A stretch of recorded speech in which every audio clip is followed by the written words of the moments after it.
There's a number making the rounds in Foxborough right now that, on the surface, feels like pure paperwork, but it's going to guide a whole string of choices. It starts with Christian Gonzalez. It runs right through how this front office wants to shape the defense, and it even touches what they can realistically spend around Drake May. And if you've been following closely, there's a link between these conversations that a lot of people aren't connecting yet. The Patriots now know the exact fifth-year option price for Christian Gonzalez in 2027, $18.12 million. That's it. And the moment that figure is on the board, everything speeds up a little, because the team suddenly has a clean fallback, and Gonzalez has a very real benchmark for what the next contract conversation should sound like. Gonzalez is still under contract for 2026 on his rookie deal, so nobody has to freak out today. But here's the thing. That option number is comfort and pressure at the same time. If he keeps playing like a true cornerstone corner, young, steady, already has a Pro Bowl on the resume, then $18.12 million starts to look more like value than sticker shock. And when a premium position has value attached to it, teams either get out in front early or they watch the market sprint away from them. Sauce Gardner just reset the cornerback market with that huge deal, and everyone knows what happens next. The next group of elite corners uses that contract as the ruler. Gonzalez is eligible to negotiate an extension for the first time this offseason, and he's been pretty clear about where he wants his future to be. He wants to stay where he was drafted. He wants to stay in New England. Patriots Nation loves hearing that, and it should. But it also raises the stakes, because this isn't just, do you like the player? It's, do you handle it now, or do you let it drag into a more expensive era? So let me put it straight. Would the Patriots rather pay $18.12 million for one extra year and keep their flexibility? Or would they rather strike now, stay ahead of the price curve, and lock in the face of the secondary on their terms? Because there's a real split coming. One side says, don't overcomplicate it. Extend him, make him a pillar through the end of the decade, and don't let the number climb into true top-of-the-market territory. The other side says, slow down, use the option as leverage, keep the cap clean, and don't commit early if you don't have to. Both camps sound reasonable. The difference is the risk you're taking.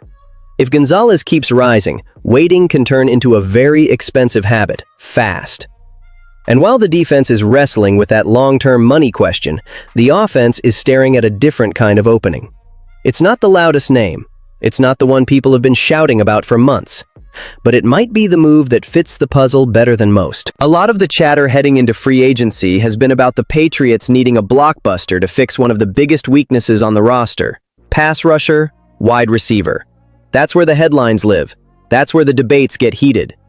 Max Crosby has been the big trade dream for a ton of people, but once you hear what the Raiders want back, it starts sounding a lot less doable. And on the receiver side, the name that keeps getting tossed around in most arguments is A.J. Brown. But there's another lane opening up. The Bears have basically opened the door for teams to ask about DJ Moore. And that's where it gets intriguing, because DJ Moore isn't the kind of rumor that comes with fireworks every day.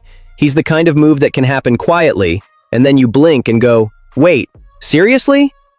Moore is 28. Earlier in his career, he put together 3 straight 1,000-yard seasons, and even though he's only hit that mark once since landing in Chicago, he's still explosive, still dependable. And the fit in New England is easy to picture, a consistent, trustworthy target who can help Drake May right now. There's also a piece of this that people gloss over. He might cost less than the other big receivers everyone keeps naming, not because he can't play, because the perception is quieter right now. His 2025 line was 50 catches, 682 yards, 6 touchdowns in 17 games. Good production, not headline production, but context matters. He was just shy of 1,000 yards in 2024, and his history says he can absolutely be a true WR1 when he's used like one. And for a young quarterback, that difference between a receiver and a real WR1 is massive. It changes third and long. It changes how you call the red zone. It changes how defenses line up against you on early downs. All of a sudden, chunk plays show up that weren't showing up before, and the offense doesn't feel like it's dragging a piano uphill just to move the chains. Moore has one more trait that matters more than fans like to admit. He's available. He hasn't missed a game since 2020. That's not just trivia. That's trust. That's chemistry. That's a quarterback knowing his guy will be out there on Sundays every week. And that matters when you're trying to build rhythm. Now the part that's going to split Patriots Nation right down the middle. What's the cost in draft capital? Is it worth using picks on a receiver when you can keep building through the draft? Or is this exactly the kind of move you make when you want to speed up Drake May's development and stop playing small ball on offense? And while that argument is going to get loud, the Patriots themselves seem to have a pretty clear internal belief about what the biggest priority really is this offseason, and it's not wide receiver. According to sources, the Patriots believe edge rusher is the top priority. That's telling, because from the outside, people look at the offense and assume that's where the urgency has to be. Inside the building, though, the pass rush is the thing they want to fix first. They're expected to be active both in the veteran market and in the draft, and there's a simple reason. The current depth chart doesn't feel stable enough.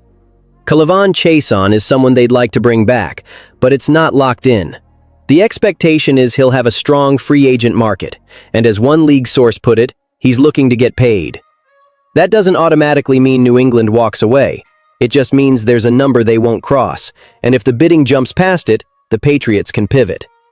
When you add in Harold Landry's age and injury history, the plan comes into focus. They want to get younger at edge while still finding immediate impact. That's a balancing act. You don't want to be late replacing production, and you also don't want to spend big money on the wrong profile. The veteran names to watch are Jalen Phillips and Trey Hendrickson. Phillips is 26 and viewed as a fit for Vrabel's system. The Patriots had interest in him at the trade deadline before Miami moved him to Philadelphia. He had 5 sacks last season, and the real question is what his market turns into. Combine intel suggests he could have a strong market, potentially north of $20 million a year. That's not nice addition money. That's centerpiece money.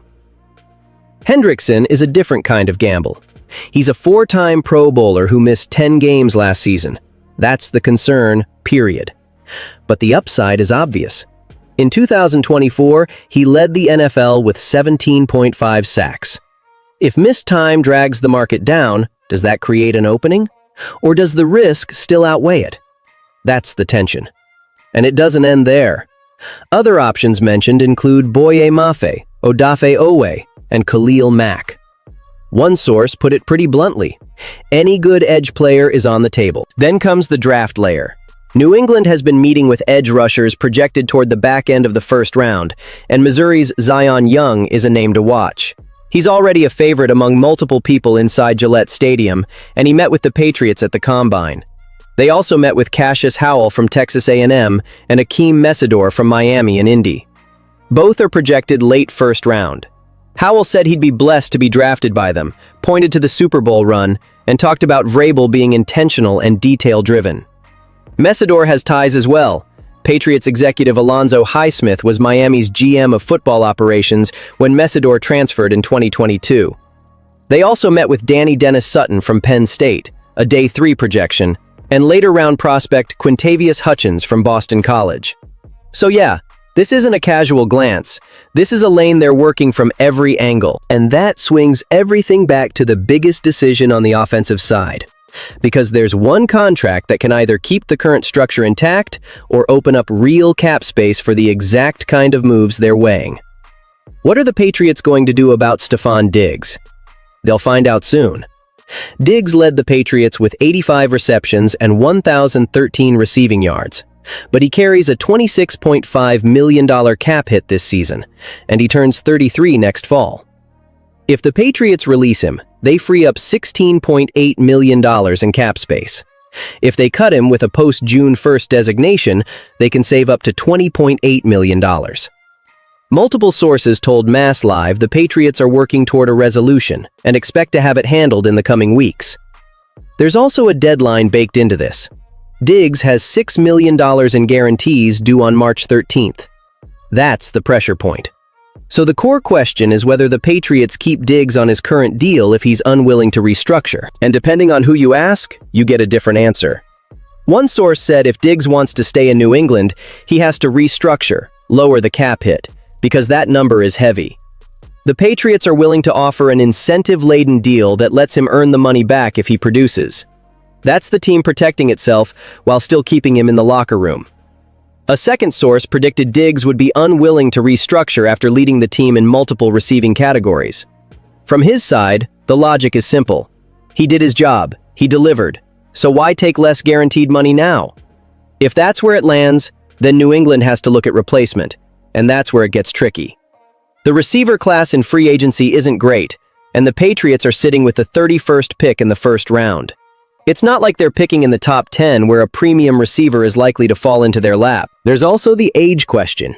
Even after a 1,000-yard season, the team has to ask whether a soon-to-be 33-year-old receiver is going to give them the same production in 2026. You can't build a roster on vibes. You have to project.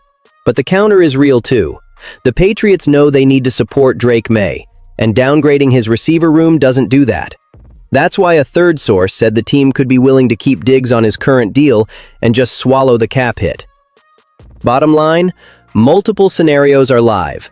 Nothing is locked in, but a resolution is coming.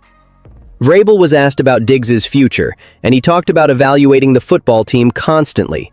Vrabel, Elliott Wolf, Ryan Cowden, John Stryker, and the personnel staff, doing the work, being a little behind because of how long the season went, and continuing those conversations for every player between now and the start of the season. Diggs also has a looming court date.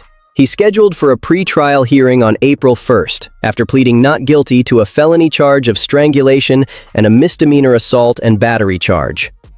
So now, bring all of this together, and this is my view as someone who wants the Patriots to build the right way around Drake May while keeping the defense elite. They can't play scared. They should be aggressive, but calculated.